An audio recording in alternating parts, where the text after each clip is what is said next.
धन जीवन प्रति विपद सृष्टि करुछि बालीघाट।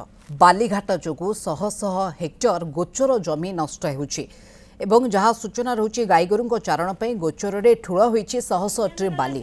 गाधुआ टुठरे लागिछि माळमाळ सीसीटीवी कैमेरा फल झील बोहू माने भୟରେ नदी को गाधोइबा पई जाउनाहांती बोली अभियोग होइछि।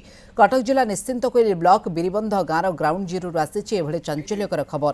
जगतसिंहपुर जिला रघुनाथपुर तहसिल अधीन तारापुर बालीघाट चलित आर्थिक वर्षर टेंडर जोगे नीलाम होइतिला, किंतु बाली माफिया गत मार्च मासरू महानदी बाम पार्श्व बंध विश्वाल साही तुठ निकटू बाली उत्तोलन करिथिबारु नदी बंध एबे विपद संकुल अवस्था मेसीन द्वारा बाली खोलिबा जोगु चलित बन्या पानी रे 3000 वर्गफुट नदी पठा नदी गर्भ रे मिसी जाइछि। एहा द्वारा चाष जमी एवं नदी गर्भरे मिसी जिबार आशंका सृष्टि होइछि। स्थानीय लोकंकर धनजीवन सुरक्षा एवं समस्यार समाधान नहेले राजरास्ता को ओह्लेबाकू चेतावनी दैछन्ते गाँवर महिला। आम तो गाई गोरु छेली मेढ़ा महिषी सब गरीब लोक अच्छा भी ताधे सब लोक अच्छा ना से मैंने कले चलिए न कले चली पारे चाष जमी भी जाऊँगी सब तो असुविधा आमको होना।